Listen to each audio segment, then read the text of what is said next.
Okay, so you've returned I have. from Slitland. What were what were your makings of it? I loved it. I always love a visit to Slitland.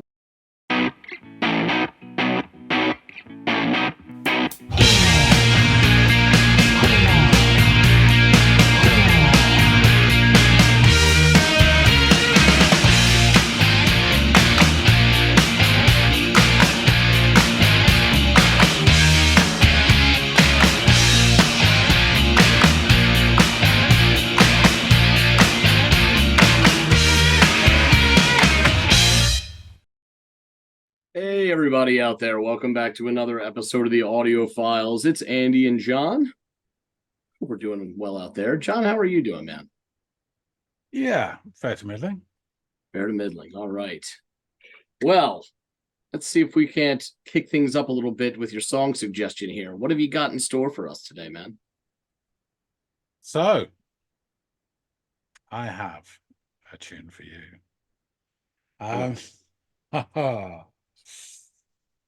Stay with me on this. So the band are called the Slits. Have you heard of the Slits? You know, there's so many the insert words here out there that it sounds like it's something that a band that I've heard of before, but fuck if I know. Maybe I have, maybe I haven't. Probably no, maybe not. So the tune that they're doing is called "I Heard It Through the Grapevine." Okay, so we've got a cover on our hands here. Could be. It's a very specific name. Like, I know that there's a lot of songs out there called like One or something like that, but this can't imagine there's many. I've heard it through the grapevines out there, but okay, I will go give this a listen and come back and let you know what I think, man.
This is a fun, playful take on an old classic. Yeah, this is good stuff. Let me take it back a little bit because it sounded like it was about to go into some very interesting percussive stuff.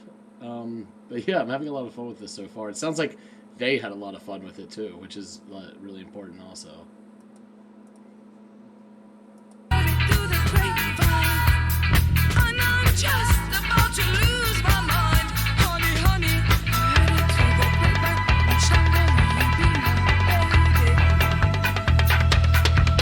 Oh yeah. That shit was great. That was great. I loved it.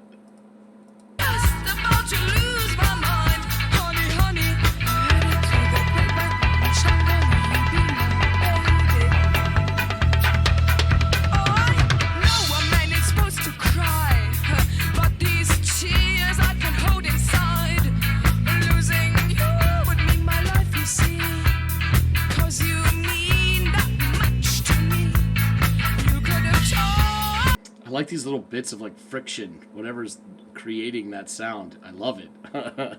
It keeps popping in every now and again and catching my attention.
Mm, that was great. Super charming.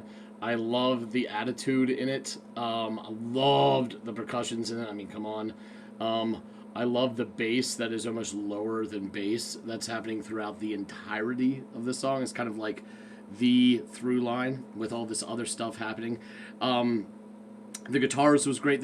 What was great about the something that was happening with the guitars is like that kind of scratchy, punky sound guitar that they have is almost perfect for these like weird off percussive sounds that were coming in. I explained it. I think I described it earlier as like, what's that sound of friction I'm hearing? I think it's like a block or something's being struck, but it has almost the same pitch register as like the that the guitar is doing. So they really like mesh well together. Yeah, this was a great cover, fun, different, and I love the attitude behind it. I love the like the fun-loving nature too behind it. All of it, quite good, quite charming. Let's get back to John. Okay, so you've returned I have. from Slitland. What were what were your makings of it? I loved it. I always love a visit to Slitland. No, this was a great. This is a great cover. It actually caught me off guard. Something different, eh? Every version I've heard has always been kind of true to the original, dare I say, masterpiece. Right? It's just a great song. You people don't need to tinker with it, or do they? Because I really like this. But I've heard like the Gladys Knight and the Pips version of this song, Yeah. right? Which I think is the first. She didn't write it, but she was the first one to do this. Then I'm familiar with Marvin Gaye, and I'm sure I've heard countless others. They're the first two that kind of come to mind. Um, but I've never heard it as reimagined as this version. And the way things start off with this song, it actually kind of reminds me of some shit that I've heard from LCD Sound System. So I was kind of like digging the way that this thing kind of started, and I really really enjoyed that.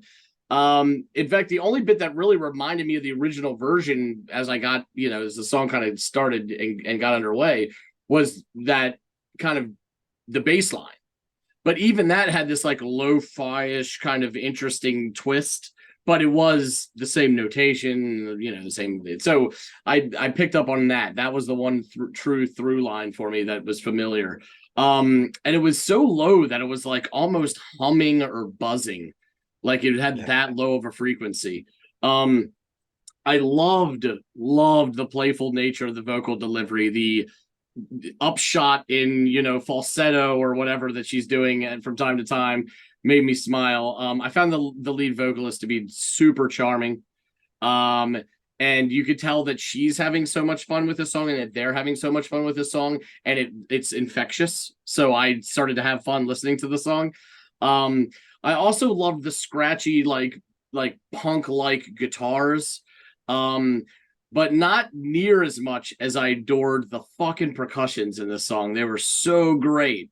And not even the main drums so much as all the auxiliary percussion work that they used. In fact, there was one particular like block or something akin to a block, perhaps even a scraper, that almost had the same pitch and frequency as the scratchy guitar at times. Mm. So it was really hard to figure out where one stopped and the other one started, because they like bled right into each other when they would feature from time to time in the song. And I really, really loved that. It kept like capturing my attention.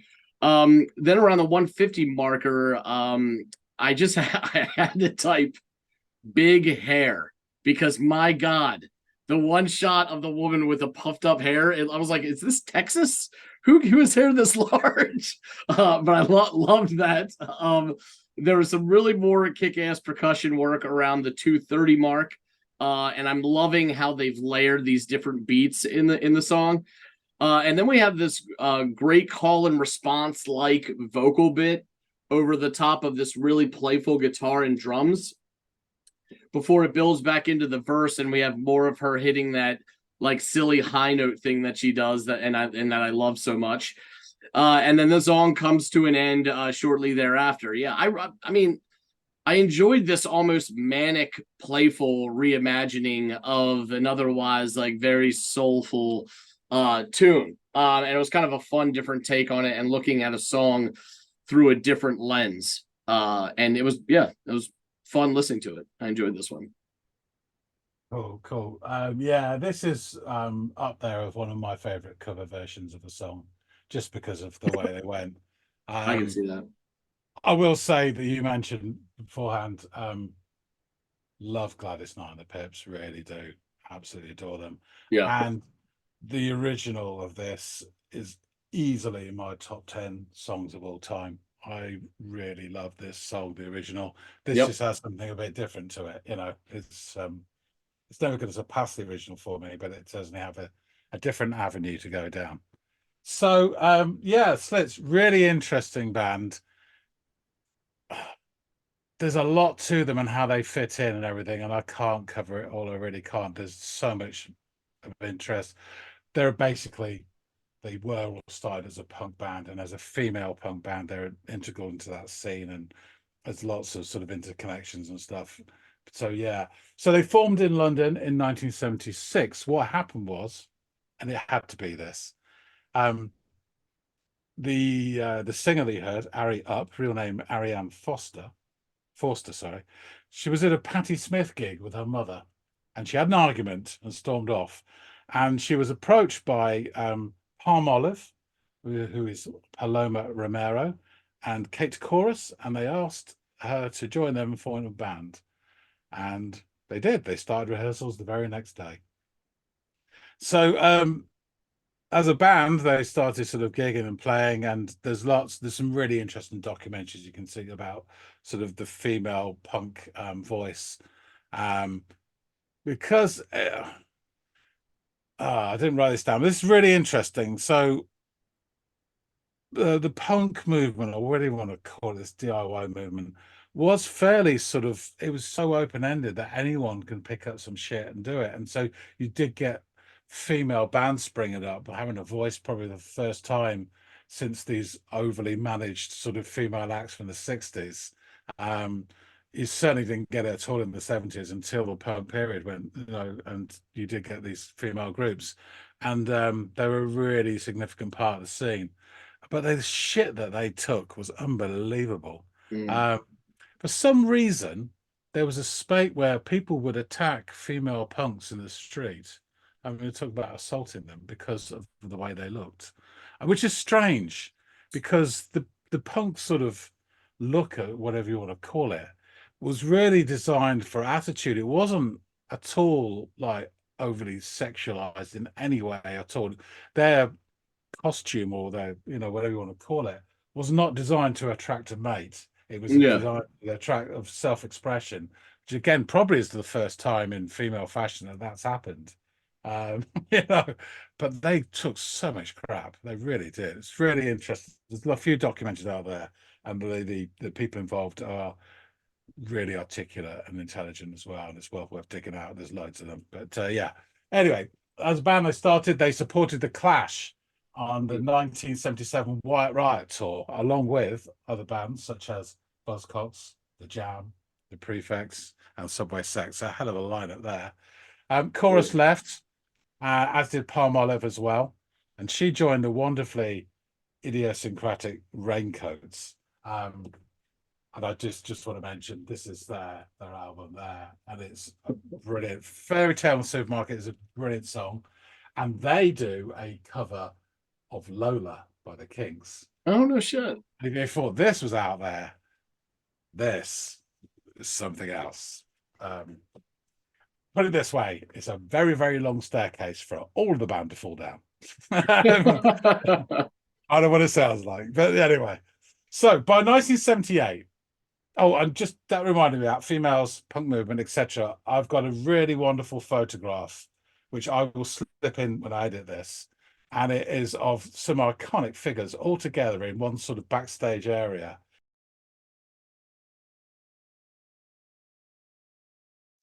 So by 78, the lineup was Ari Up vocals, Viv Albertine, who a guitar, and again, she is a really interesting lady, and you see her in later life talking about things. Again, saw a documentary on her. She's fantastic. Tessa Pollitt on bass and Budgie on drums. You may remember that name. He later then came on to be the main drummer in Susie and the Banshees. Okay, yeah.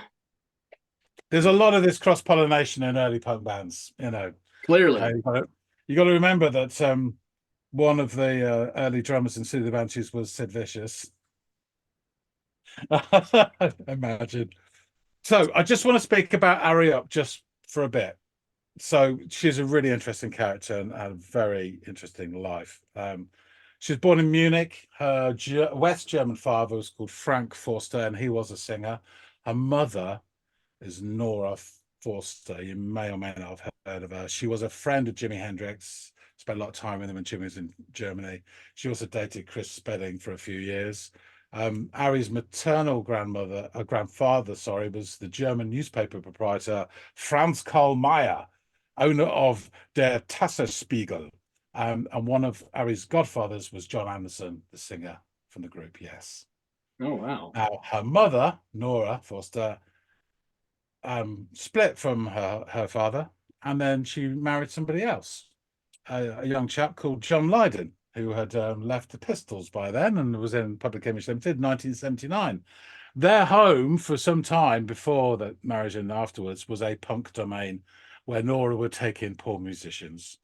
The constant presence of punk music led to Ari experimenting with herself, and she learned to play guitar from the Clash's Joe Strummer. Wow. Just a footnote, Nora is an amazing woman. She supported so many people, her and John Lydon did actually, and she died April last year after being diagnosed with Alzheimer's disease in 2018.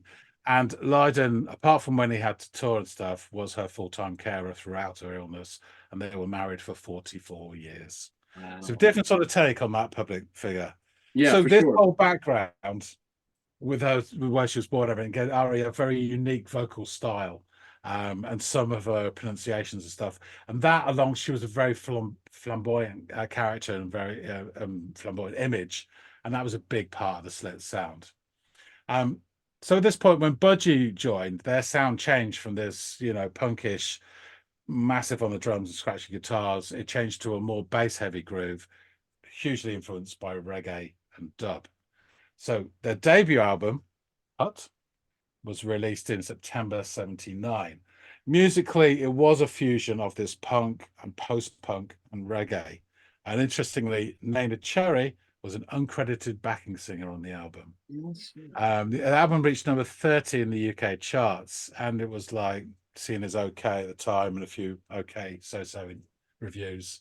It got a bit of sort of notoriety because the cover, I don't know if you can see that there, but three of them are sort of bare from the waist up and covered in mud, and they're wearing loincloths, and again, that was all a bit out there at the time. But there you go. So, but over time, the album has really grown in reputation, is now seen as a post-punk masterpiece. Yeah. In 2004, it was voted the 58th in Observer's 100 Greatest British Albums list. And the album was also included in 101 Albums You Must Hear Before You Die. And I always like to do this when something's mentioned here. So here is the book. And really interesting, on this very page, which is on, you've got The Clash, London Calling, Japan, Quiet Life, Marianne Faithfull, Broken English. The page before is, Unknown Pleasures, Joy Division, The Undertones debut album. And the pages after it contain Elvis Costello and the Attractions, Armed Forces, Neil Young, Crazy Horse, Russ Never Sleeps, Gang of Four Entertainment, Fleetwood Mac, Tusk, Pink Floyd, The Wall. What a year to be alive. Wow. It was also in 2020, Rolling Stone ranked the album at number 260 in this list of 500 greatest albums of all time. So, it hit its mark. Cut, the album, is credited with shaping the 1990s musical movement Riot Girl. Rolling Stone wrote that scene's bands like Bikini Kill and Sleater Kinney came to be because of this album. Bands to whom Cut have been influential and have credited that influence include Massive Attack. In his posthumously released journals, Nirvana frontman Kurt Cobain listed Cut as one of his 50 favorite records of all time. I heard it through the grapevine. I don't know much about this track. It was included as a bonus track. and actually a chap called Maxi. I mean, what an inventive nickname.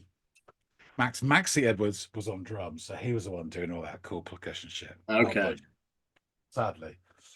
So I will go through the lyrics, which you'll probably know most of anyway. But I bet you're wondering how I knew about your plans to make me blue with some other guy you knew before. With two of a kind, you know I love you more. It took me by surprise, I must say, when I found out yesterday. Oh, I heard it through the grapevine. Not much longer will you be mine. Oh, I heard it through the grapevine. I am just about to lose my mind. Honey, honey, yeah. Heard it through the grapevine. Not much longer will you be my baby. Oh, oh, oh. I know a man is supposed to cry, ha, but these tears I can't hold inside. Losing you would mean my life, you see, because you mean that much to me. You could have told me yourself that you love. I heard it through the bass line. How not much longer will you be mine? Oh, I heard it through the grapevine. I'm just about to lose my mind, honey, honey, yeah. Heard it through the grapevine. People say, believe half of what you see, run and hide from what you hear, but I can't help being confused. If it's true, please tell me, dear, do you plan to let me go for this other guy you knew before? I heard it through the grapevine. That was song will you be mine, honey, honey, yeah. And they got that lovely bridge, and they come back in with heard it through the grapevine, blah blah blah, and you got the percussion, and then it sort of breaks down. Heard it through the grapevine. Not much longer will you be my baby. Da da da da da, and again repeats, repeats, repeats. Back into I bet you're wondering now I knew about your plans to make me blue, etc. etc. Just about to lose my mind. Just about to lose my mind. Just about to lose my mind. There you go. I was getting bored of it towards the end, but yeah. No, I wonder, as you were going over the lyrics, I was thinking to myself, I wonder what the process was like getting permission to do this song and how it landed with at this point I don't even know who would have the rights. I suppose the original writers of the song. Rather Yeah. than Gladys Knight. I didn't look up who the original writers were, actually. I'm not going to take it out of its frame. But yeah, I wonder that as well. Yeah. Because I mean, well, I'm sure when they heard Marvin Gaye's version, they were like, all right, this is adjacent. This makes sense. But when they to hear this version of like a British all-female punk band want to do it, wonder what they were like, okay. They probably thought, about 50 people will hear it. It won't be a problem. You know, I guess. I mean, Yeah. it's quite a cult sort of cover song. You know, people have heard it, hold it in high esteem. Yeah, no, I found it absolutely charming, especially her. Just Yes. her voice, and Well, I could imagine what it would be like to watch her stage presence and perform this live. It would be so fun to win. there's a couple of videos. There's a great sort of promo video they did for one of their singles where you really get the characters of them arsing about in this park. But yeah, just back to the band. So Budgie left, obviously, to join the Band Cheese in 1980, and they kind of formed an alliance with this group called the Pop Group, which I know probably fans of this know them, and they shared the drummer Bruce Smith. He played with both bands. So they brought out a second album called Return of the Giant Slits. And that came out in 81, and they toured heavily, and then shortly after they split. The Slits split. After they disbanded, Ari Up moved with her boyfriend, Glenmore Jr. Williams, and their twin sons to the jungle regions of Indonesia and Belize and lived among indigenous people. They then moved to Jamaica and settled in Kingston. She continued to make music with solo projects and other stuff. Her third son was born in 1994, although the boy's father had been shot dead by the time he was born. Jesus. In 2000, John Lydon and Nora Foster became the legal guardians of Ari's teenage now twin boys. Lydon said, Ari just let them run free. They couldn't read, write, or form proper sentences. One day, Ari said she couldn't cope with them anymore. I suggested they come to us because I wasn't having them abandoned. They gave us hell, but I loved having kids around. Wow, what a guy. So the band reformed actually in 2005 without I would say, and they released an EP called Revenge of the Killer Slits in 2006, which featured Sex Pistols drummer Paul Cook and two former members of Adam and the Ants, Chris and Marco Peroni, him with the guitar, um, performing and producing this EP. So a third album followed in 2009. They continued to perform live. Unfortunately, in 2008, Aria was diagnosed with breast cancer and she refused chemotherapy treatment. Lydon later commented, "Who refuses chemo because they don't want their rastered locks cut off?"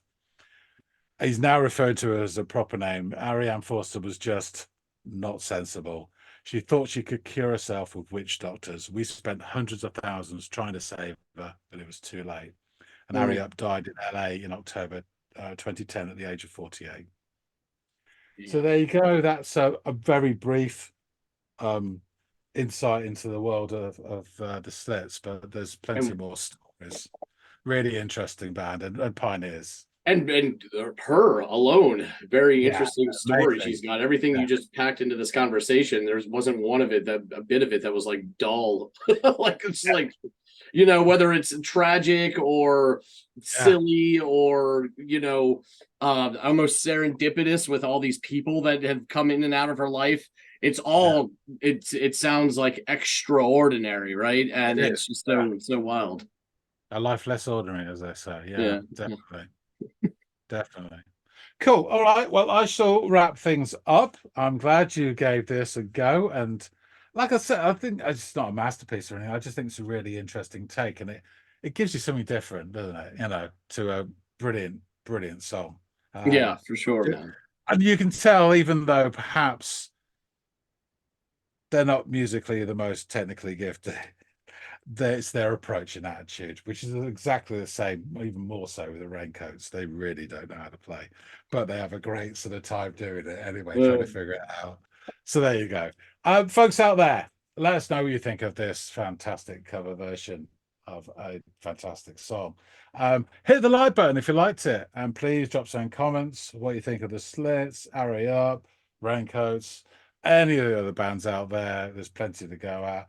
I might, in fact, I will drop some other sort of stuff along this ilk, perhaps some X-ray specs. I think would be interesting for Andy. I know he likes saxophone, so I do. That will be a very interesting listen as well. So yeah, please drop some comments. If you haven't subscribed, please do consider supporting this channel as we trundle along 2024, and we may hit 4 figures in terms of our subscriptions at some point, which will be fantastic and frankly almost unbelievable from where we started. But there you go, you know, amazing stuff. And we really, really appreciate all you guys who have supported us and continue to come back and watch and drop comments. Yeah, we really, really do appreciate it. That being said, thanks again so much for watching, and we'll see all of you on the next episode of the Audiophiles. See you guys.